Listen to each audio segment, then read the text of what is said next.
Okay, it looks like we're getting everybody on. We've got just a minute or so to go here and we'll get rolling. I'll check in with Cindy in just a moment.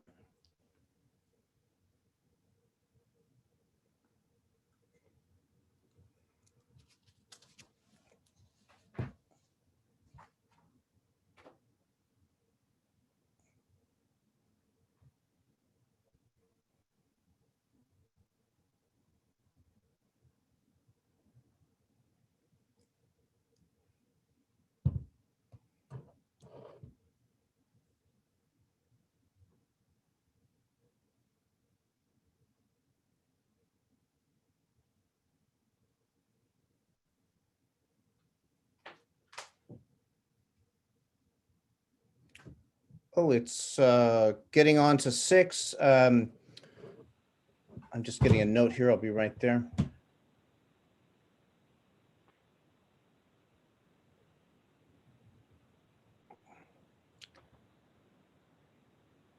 Okay, Cindy, are we ready to go? We are. Okay, I want to welcome everybody to the City of St. Helena regular City Council meeting, Tuesday, November 9th, 2021. And Cindy, will you help us with our remote access instructions and Spanish language interpretation?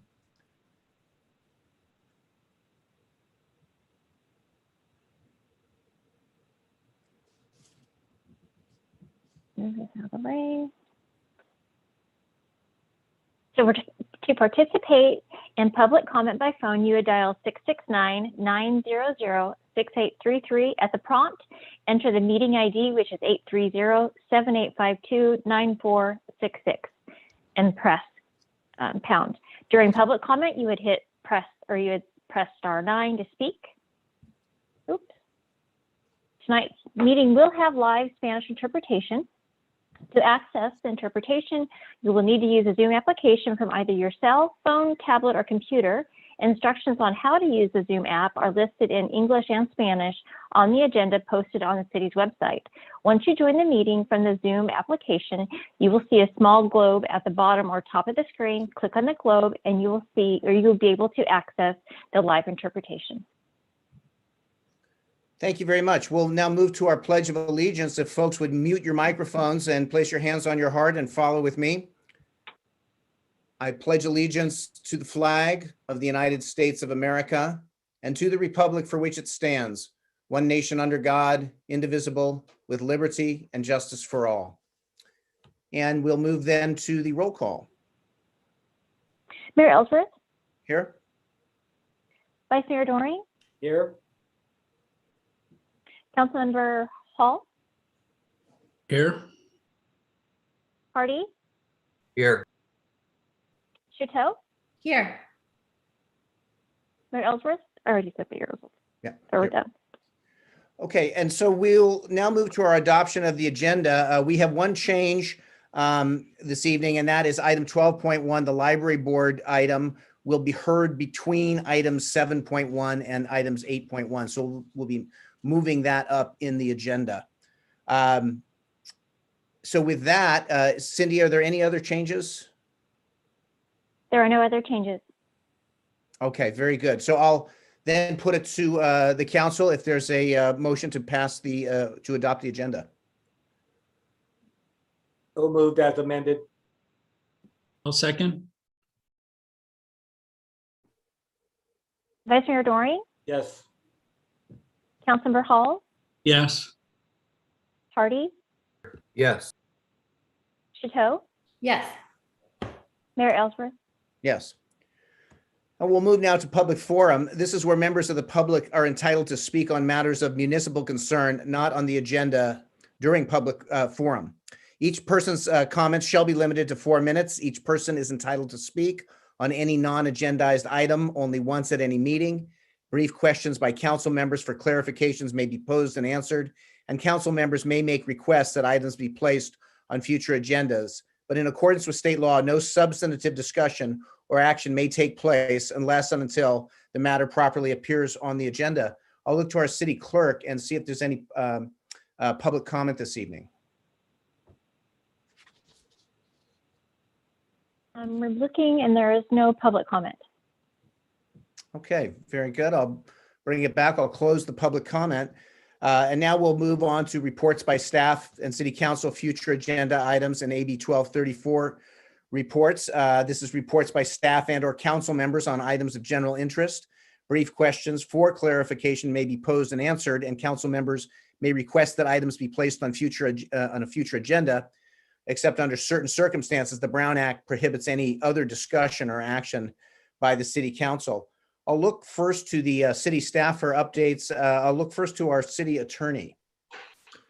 Thank you, Mayor, members of the council. I do have a report tonight. As you are aware, on November 1st, we held a special meeting, closed session of the council to discuss existing litigation with Water Audit California and to also discuss the initiation of potential litigation. And we do have one reportable action from that closed session. At the closed session, the council directed us to work with city staff to initiate a petition with the State Water Resources Control Board to seek a temporary urgency change petition to address water issues that I'll discuss in a bit more detail if I could. So as the public is aware, between October 23rd and October 25th of this year, approximately 10 inches of rain fell in the Bell Canyon watershed, which led to significant inflows into the city's Bell Canyon reservoir. And prior to the rains, the reservoir had depleted to 28% capacity. And with 25% of the total capacity in the reservoir reserved for fire suppression support, that left us with only 3% of the total capacity in the reservoir available for city use. When the rain began to flow into the watershed and into the reservoir, the city opened its bypass valves to maximum capacity as soon as it was safe to do so after the arrival of the storm inflows, and maintained bypass releases at maximum capacity during the rains. And then at the rate of inflow thereafter. But even with those releases into the reservoir remains approximately 76.7% full. So a significant gain in water at the reservoir. This additional water could be crucial to the city's ability to meet the health and safety needs of the community, particularly in light of the current prolonged state of drought that we find ourselves in and the predicted continuation of dry conditions. So in light of all these facts and the city's desire to preserve water to meet those health and safety needs, we filed a petition with the State Water Resources Control Board to confirm that the city's water rights permits allow it to retain the recent storm flows that have been pounded in the Bell Canyon Reservoir, or as an alternative to seek a temporary change to those permits to allow the city to do so.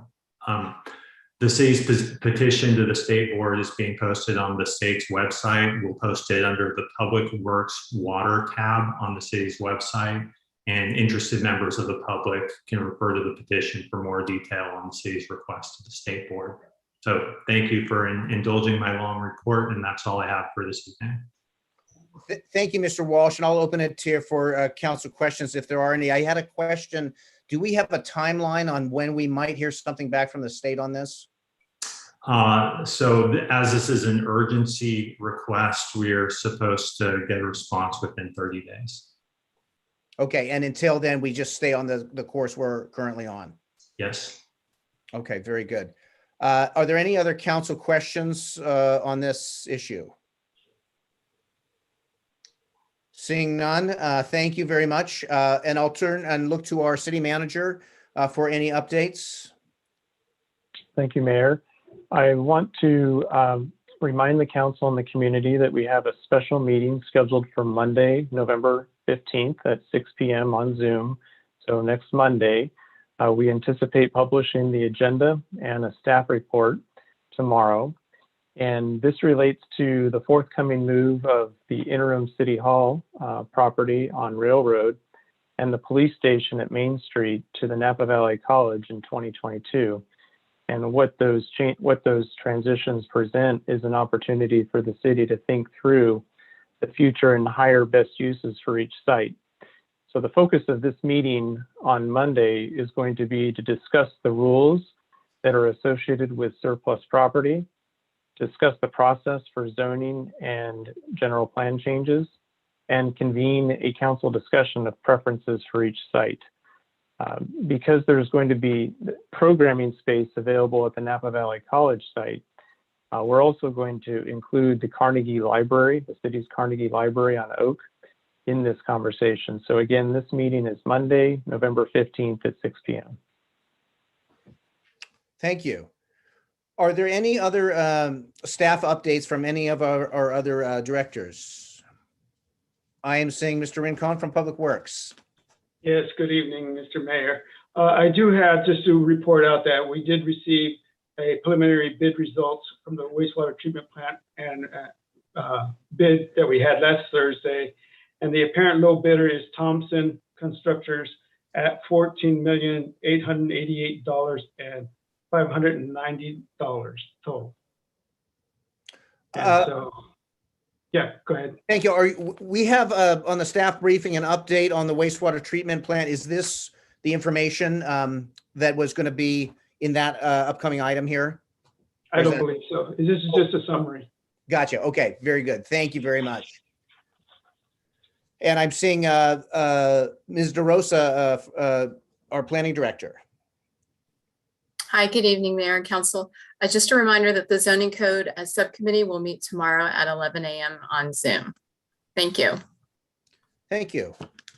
Are there any other staff updates?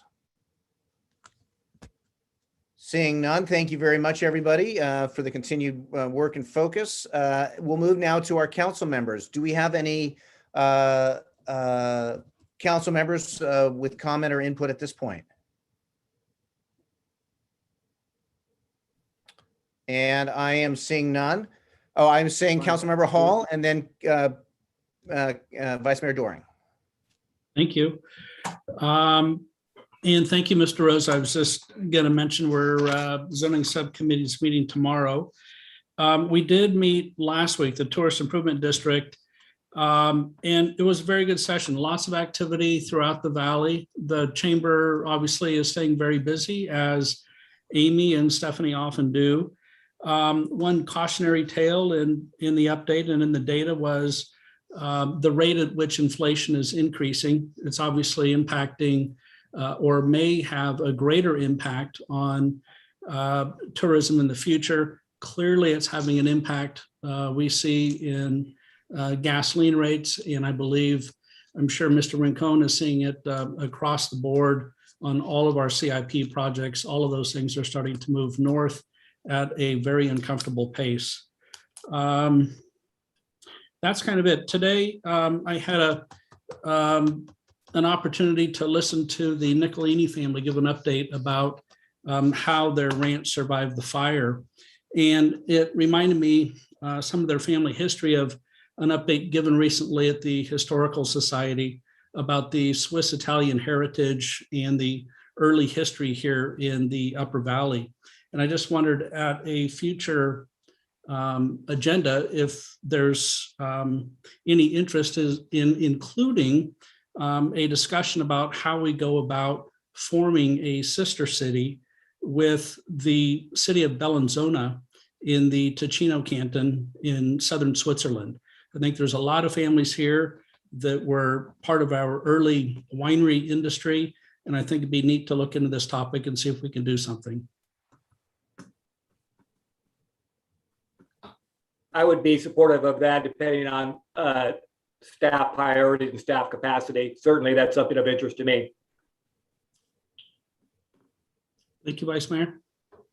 And I'm seeing Councilmember Hardy. Thank you. I'd certainly be supportive of that and of sister city opportunities more generally. As would I. I think that ability to reach out and connect around the globe really is a remarkable opportunity we have. So the general concept, I think, is really tremendous. Thank you.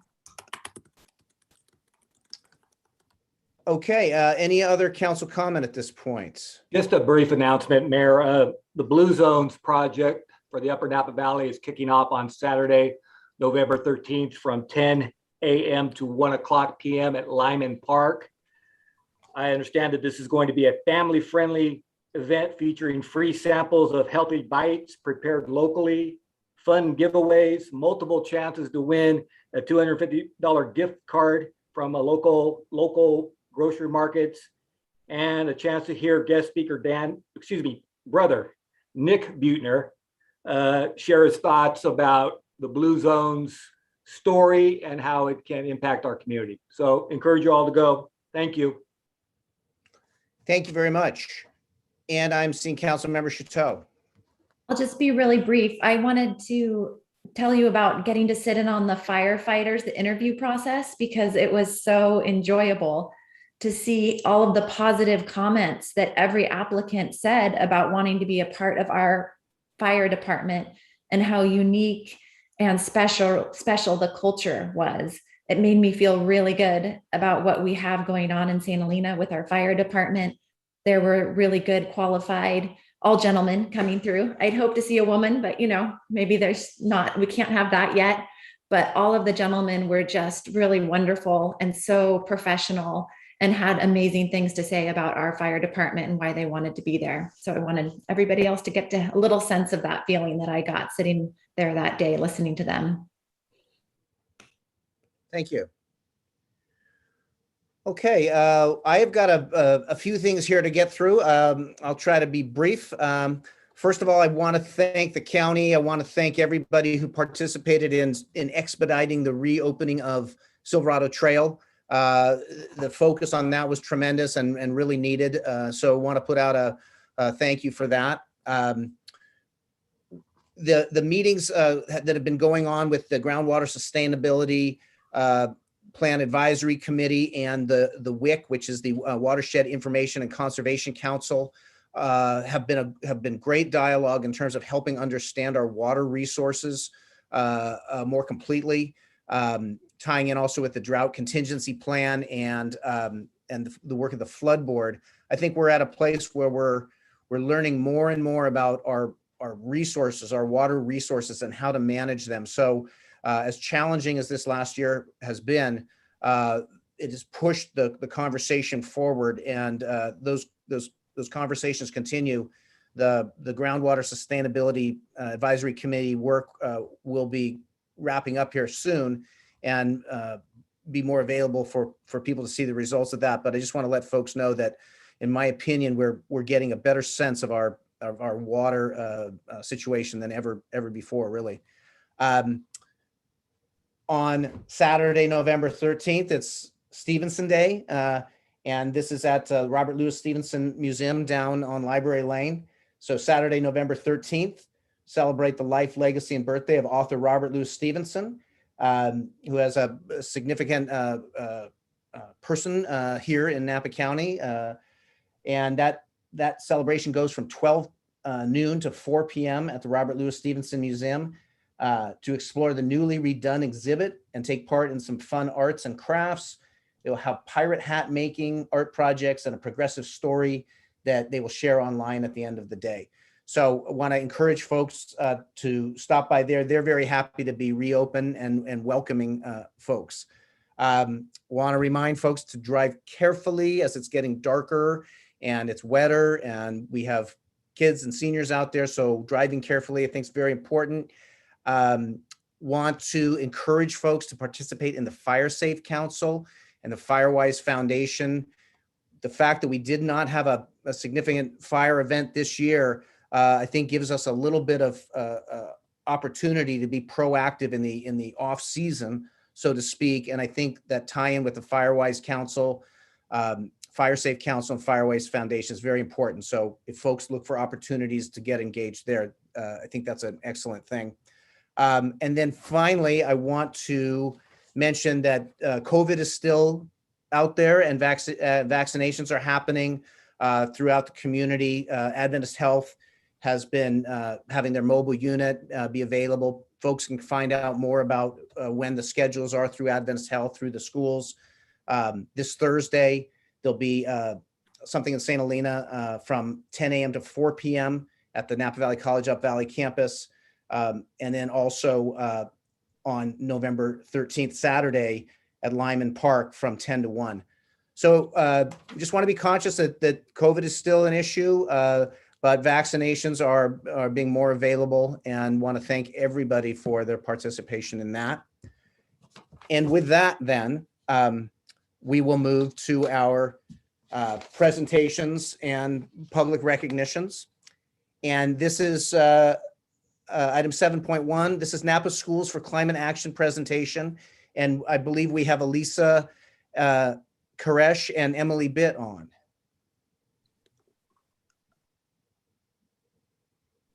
Hello. Actually, Emily won't be able to make it, so it'll just be me presenting today. Well, great. Thank you for being here. Thank you.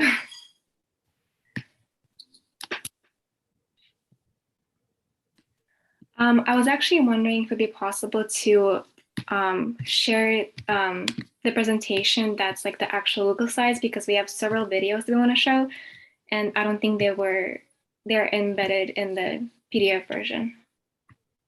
I'm going to have to look to our city clerk to see if that's a possibility, what we can do here. Okay, thank you. What I'm going to do is I'm going to go ahead and allow you to share your screen. Just give me a second.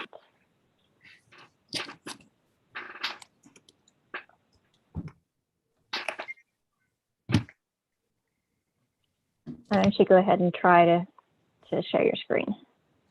Okay, thank you.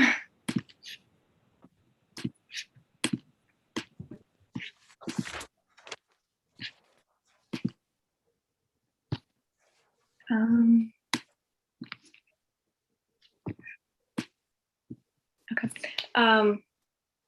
Can everybody see the presentation? Yes.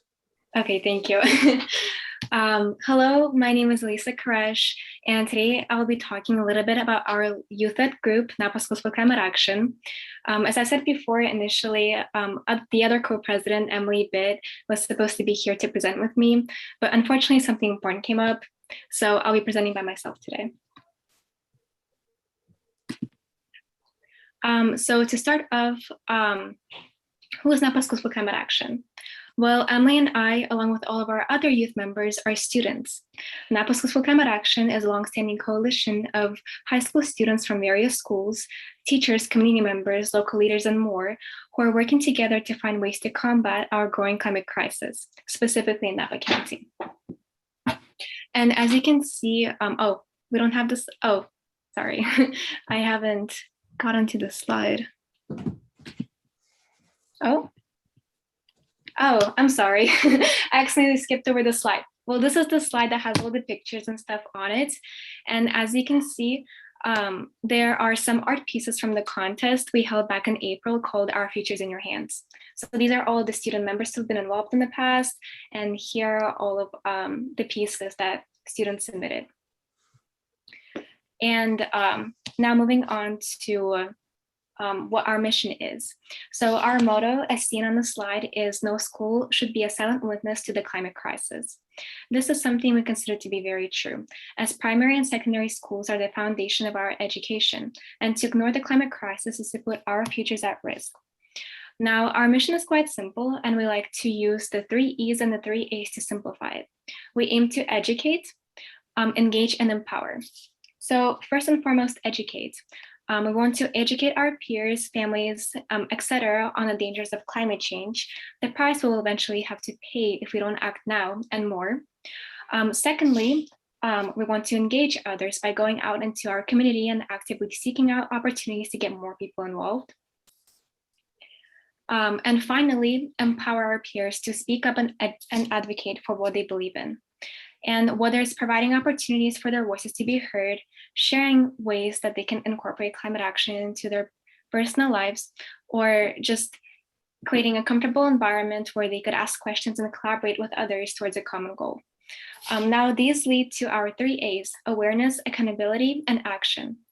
And if you are aware of the things that you're doing wrong and the things that are going on, and you hold yourself and the others accountable for how you or they contribute to the problem, then you're able to truly take action and make a difference. So the previous student leaders accomplished a lot in the past, and hoping to continue carrying on their legacy, we established our ongoing project called Fossil Free Future.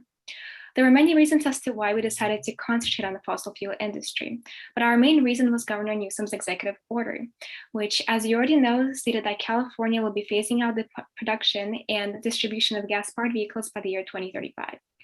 And since the state is already planning to transition away from the gas-powered vehicles, we decided to make it our main goal to push Napa County towards the reduction of our reliance on the fossil fuel industry. Although it may seem like it, we don't actually believe that gas-powered vehicles are the enemy. Something that is super important to us is that we don't blame consumers for global wide-scale issues such as climate change. This burden falls on the shoulders of large companies and corporations that profit over working-class citizens. So even though we believe that transitioning the community to electric vehicles or building more charging stations will be beneficial, the most impactful way to bring change is to stop wrongdoing, which is why we're pushing for no new gas stations in any city in Napa County. The gas stations that are already in our cities are here to stay. They serve our community and they've already been established. But we cannot build any more if we're trying to see positive change and progress as a society in the near future. So moving on, something that we have been working on most recently is a project started by Katie Stillwell, a college student and former Napa Sierra Club intern, and Jim Wilson, our advisor. The project was initiated by a simple question: are we losing faster than we're gaining? We're now going to play a short video that has been an ongoing production this year. And it's called Deforestation Sounding the Alarm. I'm not sure if my sound is shared, but I hope it is.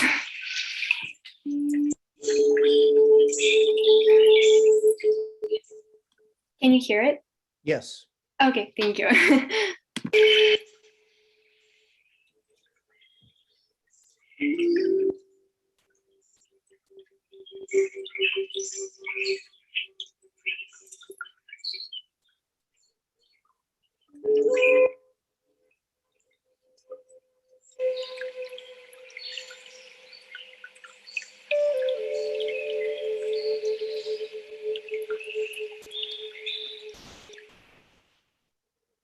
I want to tell you a story about oaks and acorns. Over the last 3 years, I participated in Napa RCD's Acorns to Oaks program. I wanted to help the earth, and we planted over 5,000 acorns. Oaks are important to our Napa County ecology. They're beautiful, they're inspiring, and they support more biodiversity than any other terrestrial ecosystem in the state of California. They're also critical to the resilience of our ecological systems. Because they're larger and they've had more time to grow, they're able to take the carbon emissions from the atmosphere and store them in their trunk. One old oak tree, like the one you see here, can store as much as 1.3 metric tons of carbon in its trunk, branches, and roots. I was excited to learn about how our acorn planting efforts were going. Last summer, Katie Stillwell and Jim Wilson did research on all of the acorns that we had planted. They found the carbon sequestered by all the young trees planted over 8 years was only about half of what one old oak sequesters. Cut down one old oak and it undoes all the work these school kids did over 8 years. When I first learned that the work that I had been putting in all throughout my high school career was really all for nothing, I felt really infuriated and frustrated. The easiest way to reduce carbon in the atmosphere is to stop cutting down trees. Even today, we're continuing to allow the conversion of forests, chaparral, and grasslands to other uses that store less carbon at a rate of about 200 acres per year. A large old oak sequesters way more carbon than hundreds upon hundreds of newly planted trees. When they're cut, all of that carbon is released into the atmosphere. We know what to do. We know what to do, but we have to act fast. We must stop killing our old oaks. Without a massive effort to reverse the global warming that threatens humanity and the natural world, life as we know it will continue to collapse. The death of coral reefs, mass extinction, mega fires, and disrupted harvests are already part of our lives. Climate breakdown is real, and we're already suffering the impacts. To survive, we need to do something now. The easiest way is to save the carbon stores we already have. This is good news. We need to save our old trees. It doesn't matter how many acorns we plant if we're still cutting down trees. This is something that's easy. Let nature do its job. Oak trees are great at doing it. We only have 9 years left to get down to net zero emissions annually and stop the worst effects of climate breakdown. We can't plant our way out of this. There's not time. We know what to do.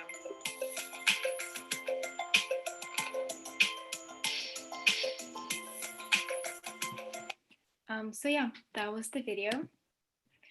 And that leads into something that recently our advisor, Jim Wilson, has been working on. So he has written up a draft resolution called the Resolution on Protecting Napa's Forests and Woodlands to Combat Climate Change. And this document details ways that we as humans have violated the earth around us, the damage that we have caused, and the consequences that will follow if we do not take immediate action. As you see on the slide, we've extracted the main request from this draft, and in quotation marks, it is, therefore be it now resolved that the Santa Elena City Council adopts a resolution ordering a temporary moratorium on approving any forest and woodland removal until such time that the county revises the water quality and tree protection ordinance. And that kind of leads into our asks. So Emily actually filmed a little video talking about it. So that's what I'm going to play. Hi, everybody. My name is Emily Bitts. I apologize for not being able to be there tonight and present, but I'm really briefly going to be sharing our asks with you today. So climate change is very clearly a wide-scale issue that threatens the future of our planet and the future of our youth. And this is why we ask you, our local leaders, to be conscious of our climate and of our youth who will eventually have to inherit this earth. When making decisions, all decisions initiate some type of chain reaction, and we believe that it's within our local leaders' power to decide the outcome. Our second ask is that you adopt a resolution declaring a climate emergency within the city of St. Helena, joining the Napa Valley Unified School District and the city of Calistoga in pledging to decrease St. Helena's emissions to net zero by or before the year 2030. Our third ask is that you pledge your support to adopt the resolution on protecting Napa's forests and woodlands to combat climate change, to ensure the oak trees in Napa County are allowed to continue to flourish and provide for our community. And finally, we implore you to consider a ban or new restrictions on all new gas station permits and development in St. Helena. And that's pretty much it. Thank you so much for having us tonight and hearing what we have to say. We are so incredibly grateful for this opportunity, and we appreciate you for giving us a space to share our thoughts and opinions. So now we're just going to open the floor to any comments, questions, and concerns. So thank you. Yeah, so just as Emily have said, thank you so much for this opportunity. We're very grateful that we've had the chance to present our asks and all these important issues that we care about. Well, thank you very much for being here and being involved and engaged. And I'll look to our council to see if there are any questions or comments on the presentation.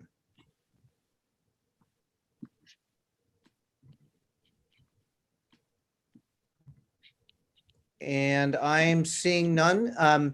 We do have in St. Helena a resolution that we brought in 2019 recognizing the year 2030 as necessary for carbon drawdown. As we consider the other asks, the fact that you bring them forward to us is very important, so we can gauge where we are as a city. And so with that, we'll say thank you.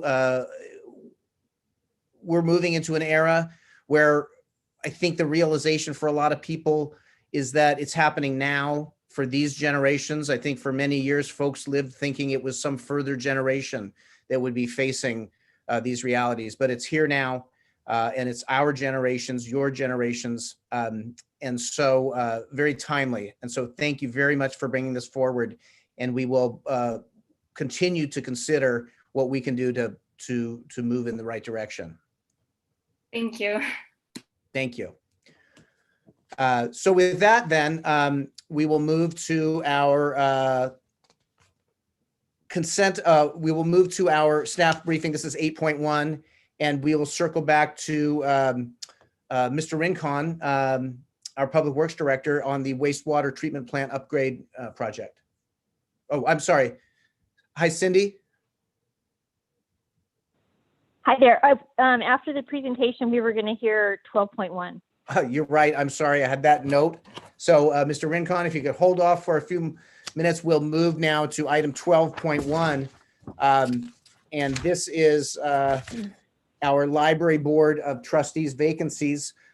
We heard late this afternoon that 2 of the applicants had withdrawn their applications.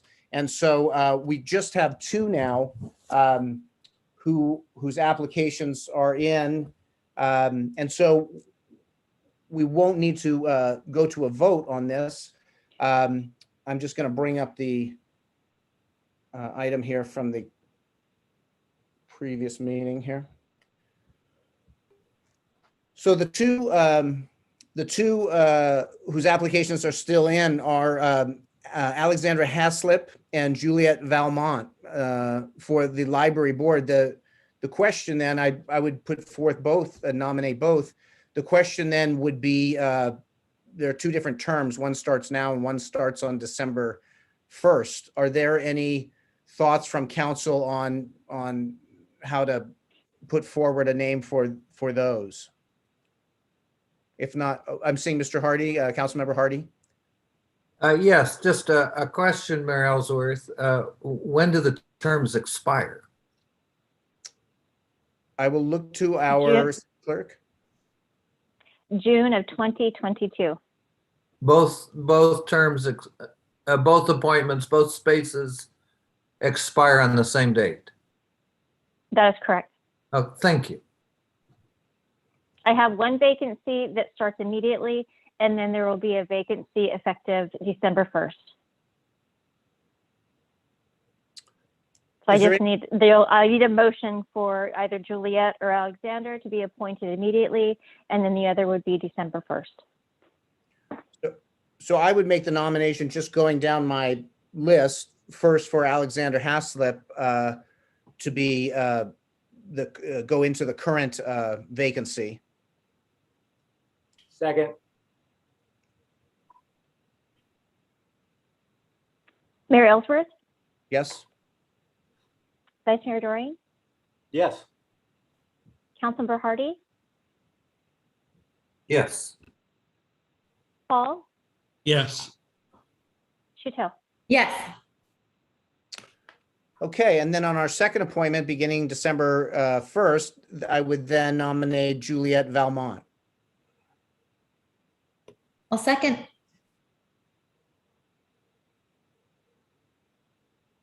Mayor Ellsworth, Yes. Councilor Chateau, Yes. Hardy, Yes. Vice Mayor Doreen, Yes. Councilor Hall. Yes. And I'm going to just jump in and ask our city attorney, Mr. Walsh, am I taking public comment on this issue?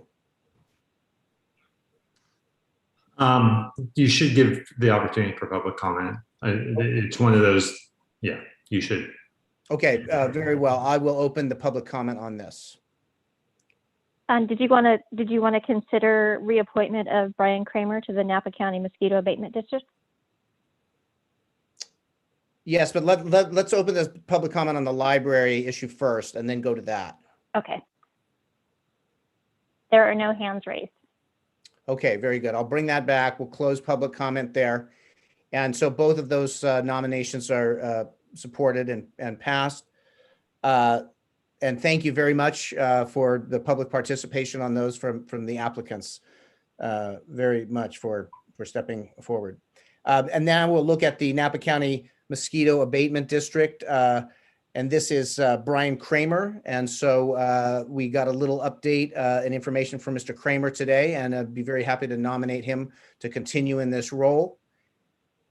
And so at this point too, I'll open the public comment regarding the Mosquito Abatement Committee. There are no hands raised. Okay, we'll bring that back. We'll close the public comment, and I will make the nomination and see if there's a second. Second. I defer. Mayor Ellsworth, Yes. Councilor Chateau, Yes. Vice Mayor Doring, Yes. Councilor Hardy, Yes. Hall. Yes. Very good. And so with that, we have those in place. And if there's nothing more on that item, then Just we a will thank you move to on. all the applicants. It does take a certain amount of fortitude to put yourself out there and apply for positions to serve your community. And I, for one, as a resident and citizen and vice mayor, appreciate all those who put their names forth to help our city. Thank you. Thank you. So with that, we'll move to our consent items, and I'll go through reading the numbers. If somebody has something to pull, and our city clerk can keep an eye on the public attendees, and I'll just slowly go through these. 9.1, 9.2, 9.3, 9.4, 9.5, 9.6. I'd like to pull 6 if possible, please. 9.6, I will pull that. Okay, so with that, I will entertain a motion to pass items 9.1 through 9.5. So moved. Second. Second.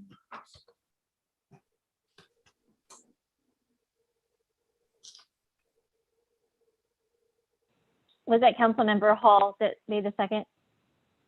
Yes, it was. Okay. Councilmember Chateau, Yes. Hall, Yes. Hardy, Yes. Vice Mayor Doring, Yes.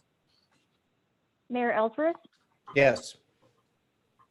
and then do we want to circle back to 8.1? Yes, I apologize. We're going to hear 9.6. We'll see where Councilmember Hall is with a question on that, and then circle back to 8.1. My apologies. Councilmember Hall, any input here on 9.6? Thank you. Just a quick question on the new language that was added. I'm just curious. Let me see here. It references public space redesign. What is that? Relative to the blue zones concept, what does that mean? Vice Mayor Doring, do you have a clarification?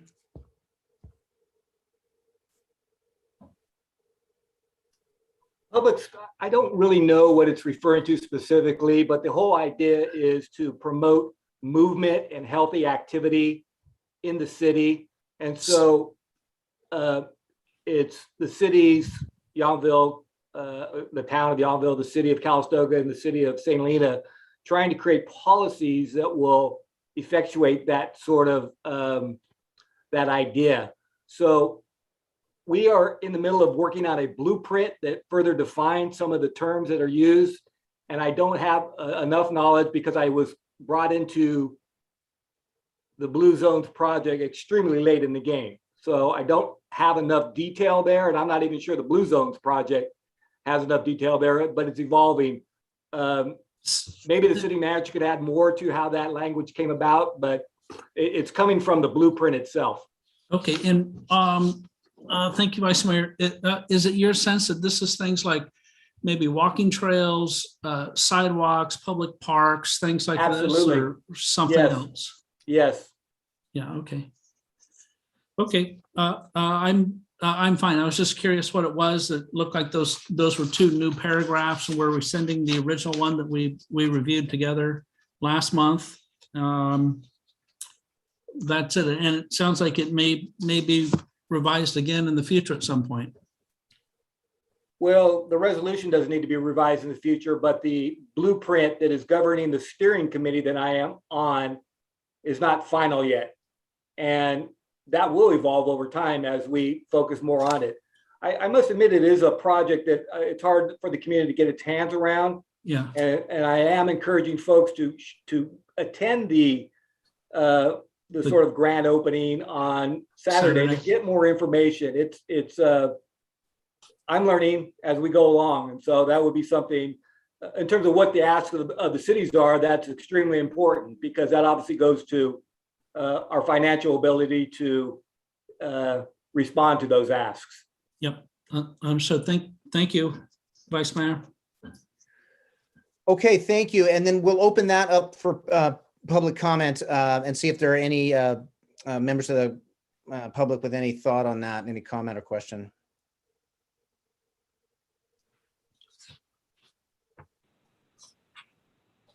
There's none. Okay, we'll bring it back to the council. If there's no additional comment or question, I'll entertain a motion on 9.6. Move approval. I'll second.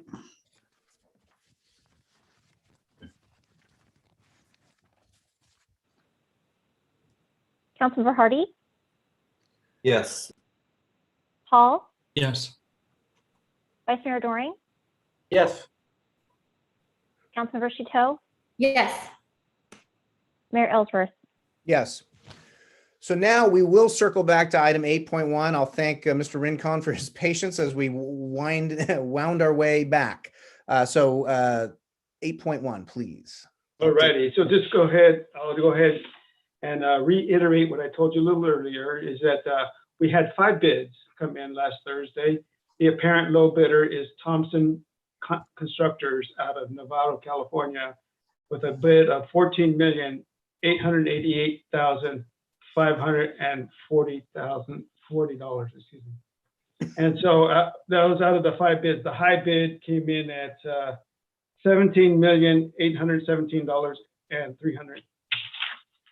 And the thing is that with the apparent low bid, it's still 3.4 million over the engineer's estimate for the project. So that kind of demonstrates how construction project continue to accelerate in costs. You know, the sooner we get things bidded, the better it is for us in the current market. I am working with the project engineer on this and trying to do some value engineering, try to see how we can scale back, you know, parts of the project, but there's not a lot of wiggle room there, so I wouldn't expect to be a major difference in that. And I know that Dr. Mitz will be bringing back a financial overview on this once they've had a chance to kind of review how to get this gap covered under our interim financing. But good news is that we have a very good contractor, and we'll be bringing this back to council. We're hoping for the first meeting in December for authorization. Thank you. And do we have a indication of if and when that authorization occurs, how quickly we can get rolling on this? Oh, well, obviously it'll take a month or two for all the contractual documentation to come in. And so notice to proceed, I wouldn't expect it sometime in February. Okay. That's a good time to go ahead. Obviously, the contractor will be pre-ordering a few things. There's a lot of long lead items, especially with the ports all jammed up. You know, we're looking at already out the gate 4 months delay in the project simply because of the issues associated with you know, the backlogs. And I'm seeing Councilmember Hall with a hand up. Thank you. And thank you, Mr. Rincon. I was just going to ask you if you were familiar with Thompson Constructors, as well as the other 4, or how familiar are you? Have you worked with them before? I have not worked with Thompson, although they have a very good reputation in the field, and I'm honored to have them build this facility for us. Okay. And at some point, so in December, the council will actually see the construction agreement with Thompson on the assumption that everything moves forward from here. That's correct. Okay, great. Thank you. Any other council questions or comments? One last comment on the financing front. So this is 25% over the last number that we had. And I know that you have quite a bit of work to do with Dr. Mitz on the financing side of things. Any idea, is this something that's going to come from grant monies? Is this something that we're looking at right out of the general fund, or do we have any understanding yet? Well, I'll defer to the Dr. Mitz on that, or yeah, because it's quite a gap to make up, and we are trying to control the cost a little bit by eliminating some project items, but there's not, like I said, there's not a lot of items there to eliminate. So we're just trying to be cautious, and I don't see Dr. Mitz. Dr. Mitz, there you are. On my screen, I'm at the top. So yes, we are currently working with the city's municipal finance advisor, bond counsel, as well as the placement agent that's helping us out for the interim financing that's required by USDA. We do have a meeting set up with them tomorrow. So we are going to be looking at discussing items as well as city manager press switch. So before the construction contract is awarded, we will actually come to council for a whole full plan of financing, and also have council endorse that, the plan of financing that we'll propose. So still too early. It's really depend on how much they can shave off working with our consultants, and then what we can find out from our municipal finance advisor tomorrow. Okay, thank you very much. Thank you, Mr. Rincon. Any additional council comment or question? Seeing none, I'll say thank you very much, Mr. Rincon. This is such an important project, and just thankful that the focus has been kept on moving this forward and getting it to this point. It's a big step for us. So thank you. Thanks. Okay, with that, we'll move now to item 10, which is being continued. This is item 10.1, and that will be continued to the December 14th, 2021 regular city council meeting. So that will move us then to item 11.1 under old business.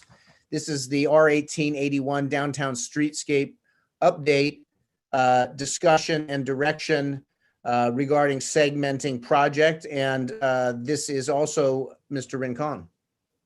Yeah, I believe the city manager, Mark, had some opening comments on this. Yes, thank you. Thank you, Mr. Rincon. Tonight, we're providing the council with an update on the Streetscape project. The last update we provided to you was on June 22nd. And at that time, we had an interim public works director, John Wanger, who identified arduous, his term, and significant tasks that lie ahead for this project. And our new city engineer, Mr. Rincon, joined the city a few days later on July 1st. And as you know, we've kept him very busy, and so has Mother Nature. Mark and I have had an opportunity to confer on this project and many others. And these discussions have raised some concerns about our ability to deliver within the project timing as originally anticipated, and really as anticipated and conceptually on June 22nd.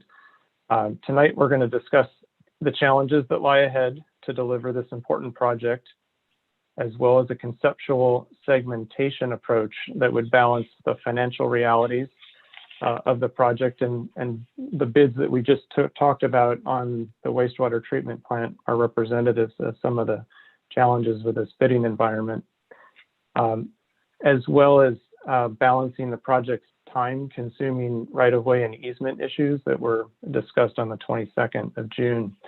The report in June indicated the financing gap was approximately $2.4 million. We have a number of thoughts on that, and that number is probably greater today if we went to bid today, given this current bidding environment. And as a result, this obviously presents a significant challenge as the additional borrowing would be needed unless additional funding somehow is secured. So Mr. Rincon and I have had subsequent conversations with NVTA staff and Caltrans to identify a means of advancing a segment of this project to construction in 2022 with existing grant funds while continuing to work through the right-of-way and easement issues. With that, let me introduce our city engineer, Mark Rincon, to walk you through this option and some of the associated issues. Right. So as you know, this project has been ongoing now for a couple of years, and it's hit a few snags along the way. Unfortunately, what you would think is a simple project, sidewalk project, yeah, no problem. And unfortunately, this one has every complication you can throw at it. And some of the complications that John Wanger pointed out during his role as the interim engineer was the right-of-way issues that we're having along the project length. As you know, this is just to reiterate something that you probably know already, but the right-of-way is not clearly defined behind the sidewalk. So that's where the complications are in that.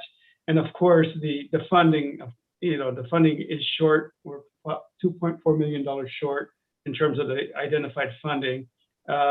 Sewer laterals, that's the other issue that kind of has complicated this. Even though there was an existing program to help get the sewer laterals constructed prior to this project, nobody has taken the bait. Nobody has bid, nobody has done anything. And so at this point, our current thinking is that it may be more efficient for the city to take on that role of getting it built simultaneously when we do the sidewalks, simply because you would have one contractor on site and no complications with having more than one contractor on the same project site. You never want to have that. How we would pay for it is that we'd keep it as a separate project, and we would look to getting the building owners to pay for their share of that portion of the project. The other one is, of course, Mark had alluded to it, is that the easiest way to get this project going and to keep it somewhat on schedule is to segment it. We're looking at three segments for this project. We're looking at, right now the project is defined from Pine to Mitchell. Now we're looking at Pine to Adams, Adams to Hunt / Spring Street, Spring to Mitchell. And these not clearly defined yet, but these are kind of the rough three segments that we want to split the project into to get it bid and start working on one segment while we continue to work through the other issues at the other two segments. And so this is kind of the approach that we're looking at right now, just to kind of keep the project going, keep the funding secured. Because if we don't deliver this project, get it started, get the authorization to construct from Caltrans, we're going to lose the OBAG funding, and we don't want to do that. It's hard enough to get it, $1.2 million, let alone to fund the rest of this project. So we're looking at project segmenting. We have been in touch with NVTA, and they kind of concur that that's an acceptable method of delivering this project. And our sub-consultant, DKF Engineers, Dan Schaefer, he's on. He has also been in contact with Caltrans, with the district engineer for this area. And he agrees that he can make it happen. Of course, we have to do a lot of work to get it there to that point to get them to buy into the project. But that's our current thinking, is to expedite the delivery of this project. We're going to have to segment the project into three components so we can tackle what we consider the easier defined right-of-way, which is between Pine and Adams Street, which has less building fronts to contend with, less alcove, a better definition of the right-of-way. And I'm here to take questions because I know this project was presented to you 4 months ago, but just kind of keep the project moving. We've been meeting and trying to keep things on, keep it going. And let me, Well, thank you. let me, Mayor, I'm sorry to interrupt. Please. No, please, Mr. President. Just to add some additional context on the funding side, and really I want us to focus on the gap. So the projected gap in June was $2.4 million. And if we go backwards a couple of years, the cost initially with the grant concept was $1.2 million when engineering entered the equation. The early numbers were in the low to mid $3 million range. And over time, that cost increase has increased. Initially, we were looking at the general fund potentially serving as an interim gap financing for the project to be repaid with a portion of Measure T funds. In this case, it would need to be the maintenance of effort funds. The city's maintenance of effort is $379,000 annually. And in conversations with NVTA, it's our understanding that we can use our own local match that we use each year under Measure T rules and apply that instead of the general fund as the lender, apply that to some form of an infrastructure financing bank as the debt service payment. But if this gap has conceptually grown since this last cost estimate, which inevitably it is and continues to grow, let's assume it's increased by $1.6 million, and the gap conceptually might be $4 million today. If we're looking at a debt service approach, I'm thinking about, and what Mr. Rincon and I are weighing is the prior council conversation about potentially accelerating investments in street repairs.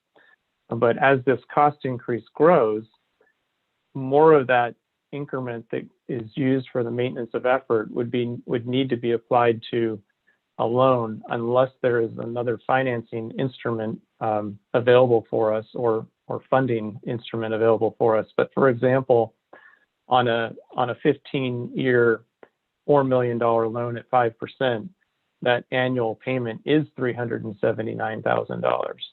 So it would take that entire maintenance of effort, almost $400,000, and for 15 years, it would need to repay the debt on that gap of $4 million if it was under that 15-year term.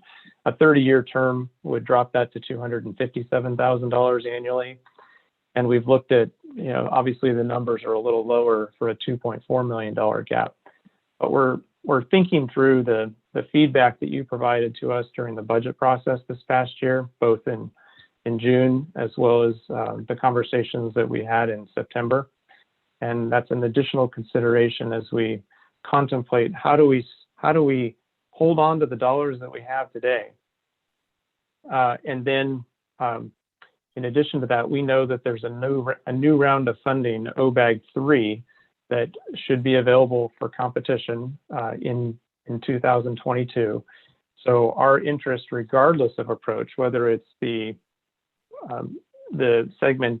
segmentation approach or alternatively continuing to move forward on the entire project, our focus will continue to be looking at OBAG 3 as a potential funding source, along with any other potential funding source, and the segmentation approach would preserve that opportunity. Thank you. I am seeing some council hands up. I'm seeing Councilmember Chateau and then Councilmember Hardy. Thank you so much.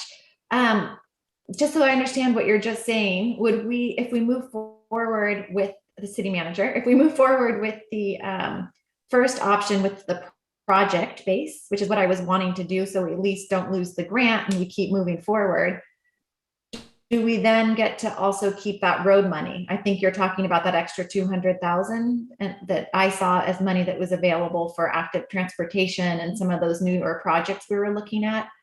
Would we be able to still hang on to that money for those projects, or do we have to use that for this first phase 1 approach?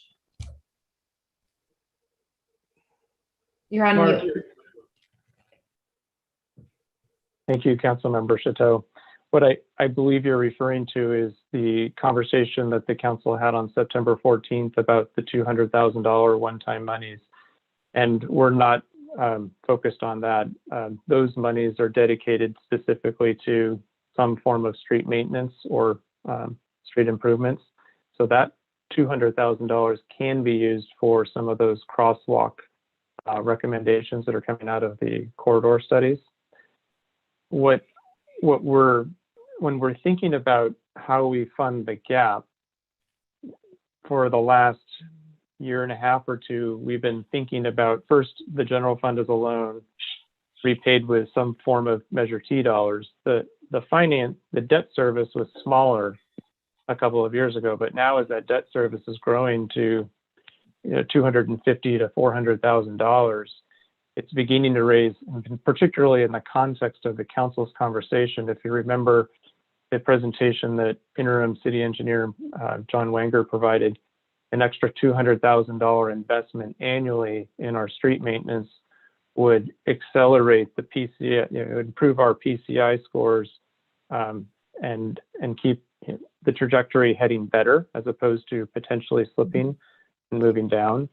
So even with Measure T, we risk not being able to keep that curve moving up on our PCI, our pavement condition index. And that's our shared concern. If we're looking at debt financing, and there are infrastructure banks that will lend for up to 30 years, which may be an attractive alternative, and there are other options that we can talk about.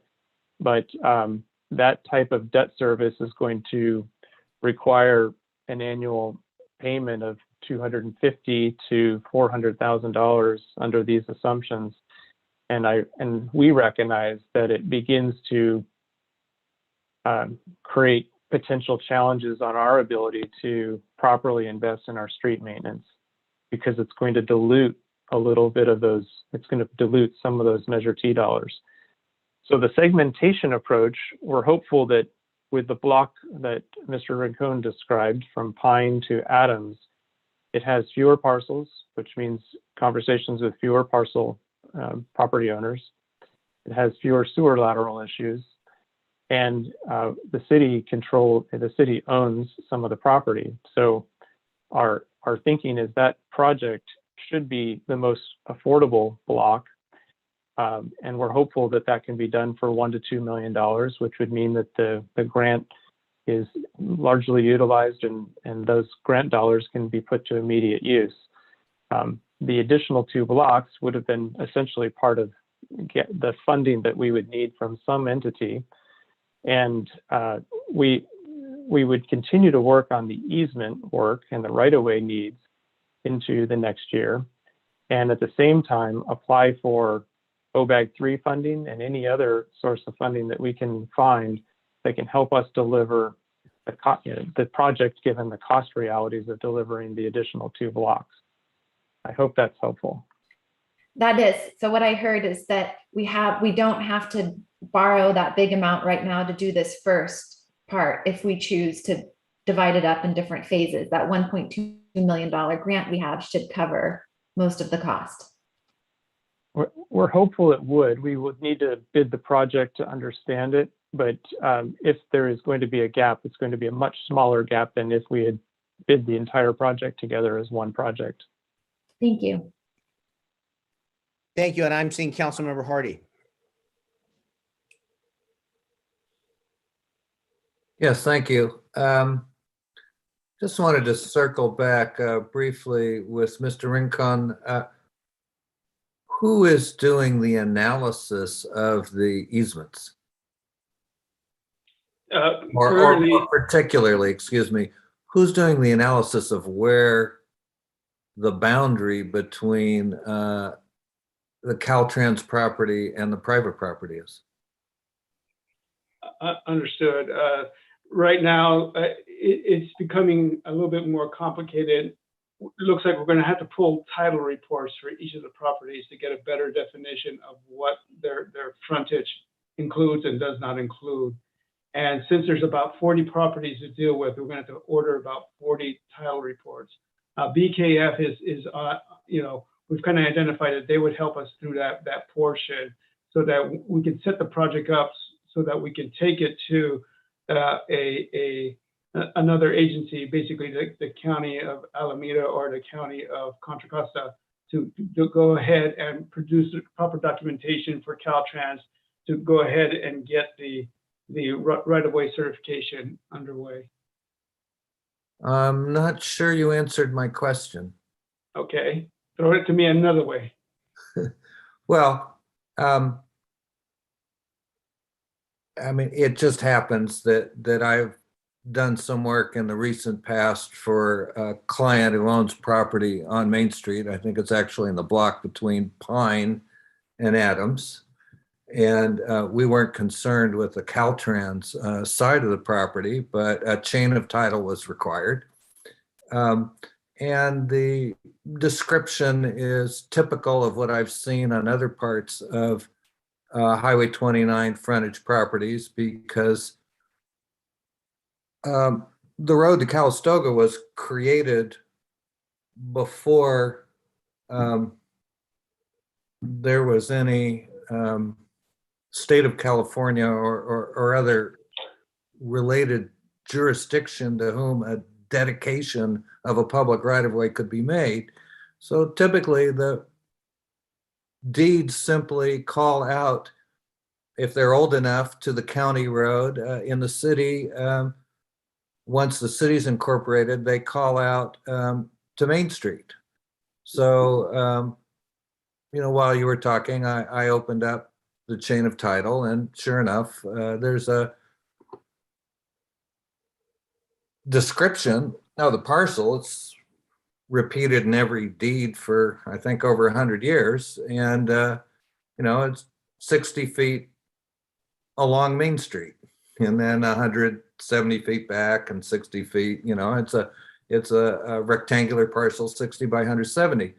But there's nothing in that legal description that tells anyone where the boundary between the property and Main Street is. So it's not, it's really been, so far as I can tell, more a matter of convention than anything else. The public right-of-way was established by use.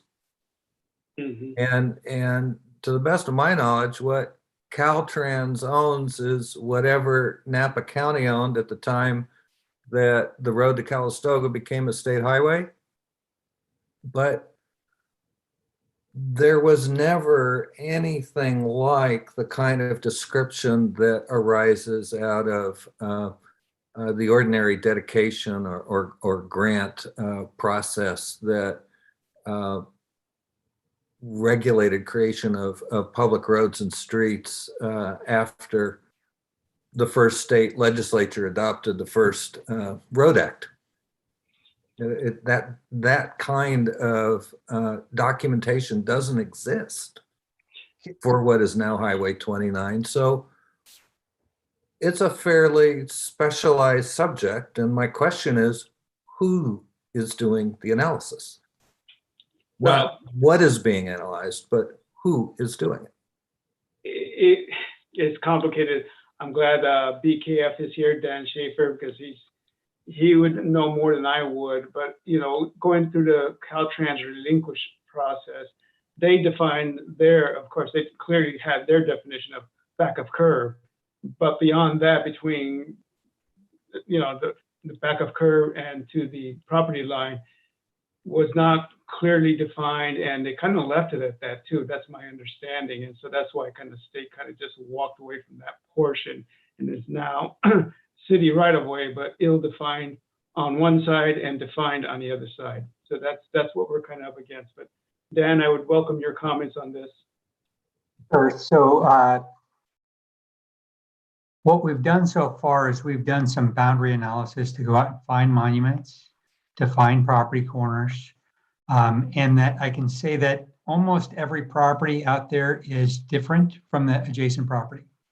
So while some of them call to 60 foot, others a block down do not have that same call. And so that's one of the issues that we found in trying to resolve where the right-of-way is that it's not very well defined. And so it appears as though there's a lot of prescriptive rights, meaning even in the municipal code, it talks about what is a sidewalk in St. Helena. It's very defined as to what a sidewalk is, and then who maintains that sidewalk. And where we're having issues with Caltrans, and this is kind of at a more, what's the word I'm looking for? A more, Caltrans doesn't like there to be right-of-way issues when they certify the right-of-way for projects. And so if we have to encroach in private property to go do work, we need temporary construction easements and other things to make sure that the property owners is whole, that we're not impacting them. And so here we have an issue where property lines and right-of-way seem to overlap a bit, meaning what is the actual prescriptive, where is the street is not clearly defined. And so that's one reason why we want to do some title searches to figure out, is there some chain of title, or is there some deed information that isn't shown on the actual deeds that really defines where that right-of-way is. And so that's what we're trying to do with these title reports, is to be able to certify where the right-of-way is. And the city of St. Helena will hire a right-of-way agent when we get there to help that certification, so that we can get through the Caltrans process to define exactly where the right-of-way is, and what, if we have encroachments or takes or temporary construction easements, we need to do the project. So I won't bore anyone else with the arcana of this particular kind of title work, but I think the problem is precisely that there is no document that created the public road that runs through St. Helena, because it pre-exists the Treaty of Guadalupe Hidalgo and the whole system of government that was introduced by American control. The original Road Act in 1850 called upon the Court of Sessions in every county to identify all then existing public roads. The records of the Court of Sessions for Napa County don't exist. So in Napa County, we have no records that reflect the state of the road from Napa to Calistoga, or even identify it as a public road pursuant to the 1850 Road Act. And it became whatever it became through use. There are sections where Caltrans acquired additional right-of-way back when there was thought of expanding Highway 29, but I know from various client projects that in this particular part of Highway 29, it's just the historic road, and thus it is wherever it is, and that's precisely why questions like the ones we're struggling with here come up, because if you have a document, it's going to be on the private property side. And, you know, when I look at the historic photos of downtown St. Helena, I can see that the frontage varies as you go down the street. A question I would have at this point then for Mr. Rincon or Mr. Schaefer, and I'm sorry to interrupt, but is that an impediment to us finding a way to move forward with this segmented approach? If we're looking at that section on the north side of town where there are less conversations to be had, can we work around that issue that Mr. Councilmember Hardy is bringing up to move something forward? It's less of an issue there than it is throughout the rest of the project.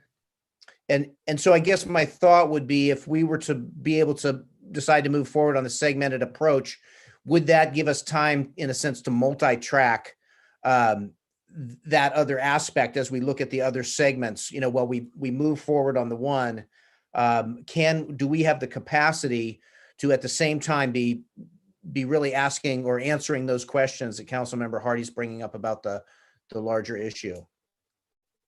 Yes, it should give you time. And I think one thing with the grant is the time, right? So in order to get a project approved and constructed within the grant's time frame, right-of-way issues will be something that they would look at closely. And so I think this is a way to bifurcate that process a little bit, or to jump ahead of that process for this first segment that would be easier to construct. Okay, thank you. And my thought is, as disappointing as it is that we can't move forward on the full project, the fact that we have an alternative that will let us move forward and keep those funds in play that we have, I think there's an opportunity here. So that's my thought. Are there any other council comments or questions? And I'm seeing Councilmember Hall here. Thank you. I just want to thank staff for the work on this. Sounds very, very troubling. It goes back a few years, it sounds like. And you've been trying to work through it while we've had this one crisis after another and short on staff to boot. I do like the segmentation approach. I get really nervous, like probably everybody here. You buy your first house and it's the oldest, most beat up thing you can find, but you can afford it. And then you open up a wall and you have no idea what's in it. So we just looked at the wastewater treatment plant, and we saw where those bids came in, $3 to $7 million over where we were just a little while ago. So, we don't know how we're going to fund that. So I'm all for breaking this down into bite-sized pieces that we can manage. We're still trying to staff up as an organization. I think that's important to keep in mind while we are launching the wastewater treatment project, which is not insignificant. So I think there's plenty to do. Let's go slow. Let's buy time. Let's keep the grant money, and let's test out a good vendor to help us get this work done. If that vendor doesn't do a good job, let's do bids on phase 2 with other vendors, etc. Okay, so let's slow it down and be smart about what we're doing. We cannot afford to open this up and have a big problem. It's our downtown. We're going to have to throw every penny we can at it to close it up if that's what happens. And we don't have any money. We've been out of money for years. So slow it down, control it, manage it better. Let's let BKF run. Let's let Mr. Rincon get the wastewater treatment plant launched and get this stepped up one step at a time. That's how I would like to see this. Thank you. And I'll look to other council members for comment before I go to the public comment. I'm seeing Councilmember Chateau. I would just add one thing. Don't slow this first part down too much, because we see the bids just get higher and higher the longer we wait. I mean, that's my thing when I see the numbers, and I've seen it now since my time on council. It's like the more we wait, the higher the numbers go. So I agree with, we have our challenges, our financial challenges. I really like the idea of breaking it into the segments, not losing that $1.2 million grant. I just want us to be able to move forward and show that we can fix at least part of the sidewalk, and be smart about it. Like Councilmember Hall is what I heard you say. Be financially conservative and smart. Thank you. So I'm seeing no other council comment at this point, and so I will look to our city clerk to tell us if there's any public comment. There is no public comment. Okay, we'll bring it back to the council. I have just a few thoughts here. Recognizing we do have many projects. We've been dealing with many emergencies. We have a staff that has been very focused on getting us through. So I'm seeing Councilmember Hall. Sorry, I just wanted to mention there is a public comment. Actually, it was written to us, and it's in the record. It's on the agenda. This is the letter from Mr. McKelly. That's right. I just wanted to make sure that folks were aware of that comment there. Okay, very good. So we'll bring it back. We'll close the public comment. Want to recognize that we do have many projects happening, and so the focus of staff to keep moving forward, finding a way to keep this alive and moving forward is very much appreciated. if you look at St. Helena in relation to other cities, et cetera, we do have resources, we do have assets, we can find ways to move things forward. And so I think if we take the time now to look at how to expedite this project, and I think as Councilmember Chateau said, waiting often just causes more uncertainty and other issues to come up. So I would certainly be in favor of moving this segmented approach forward in as timely a manner as possible. And I'm looking for in terms of on the recommendation here from staff is to provide direction. And so I'll look to the city manager. Are you looking for nods from the council here to get support on this moving forward? Yes, we wanted to understand whether the council was open to this segmentation approach. And I feel like the feedback that we've received tonight says yes. But I would also agree that it's a sprint for this segment. It has to be following the funding of the wastewater treatment plant and moving that to construction.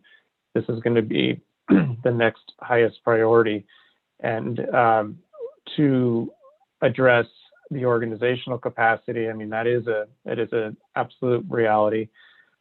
Good news on that front, though, because we have an offer out to an assistant public works director who has a strong history of working with Caltrans on projects like this. This would be the #1 project on their docket. And that person, I believe, starts in approximately 2 weeks. Is that correct, Mr. Rincon? That's correct. Okay. So, this will be something that we will task that individual with and look forward to them helping to shepherd the project through Caltrans. And there will be some additional funding necessary to address the right-of-way and temporary construction easement issues as well. And ultimately, we will need to have additional revenue conversations about funding the remainder of the project. And that is an aspect that as we move forward is also something that we can multi-track on in terms of looking for where those opportunities are in terms of funding grants, et cetera. So I believe there's council consensus in terms of moving this forward. If there's any objection, please speak up, but I think you've got the direction from the council that we're looking forward to moving forward on something like this. Thank you. Thank you. Okay, so with that is our final item this evening. Is there any other input from council or staff before we adjourn? Mayor, I know you mentioned this earlier in the meeting, but I want to thank the county once again, in particular Steve Lederer, for mobilizing the county forces and getting that project done for our community is unbelievable. And the daily communication that we asked for and we got, it was a tremendous effort by the county. And when they do things right and they do things in that fashion, they deserve all the credit in the world. So I want to say thank you again to Mr. Lederer and his staff for helping us move that project forward, because that was a real difficult, process for our community to go through. Thank you. Thank you, Paul. I completely agree with those comments. I thought it was fantastic work. They jumped on it. That's something that would have taken agencies months and months and months, and we couldn't live with it that way. And I think they understood that. And Mr. Lederer in particular has just done a terrific job in helping to keep the Up Valley open. Very good. Well, thank you. And I'll just make, again, the comment about everybody driving safely out there as things get a little darker and we get into our winter months, so to speak. And thank you, everybody. Thank you, staff and council, for the continued work on moving everything forward. Very much appreciated. Thank you. Have a good night. Be safe. Good night. Good night.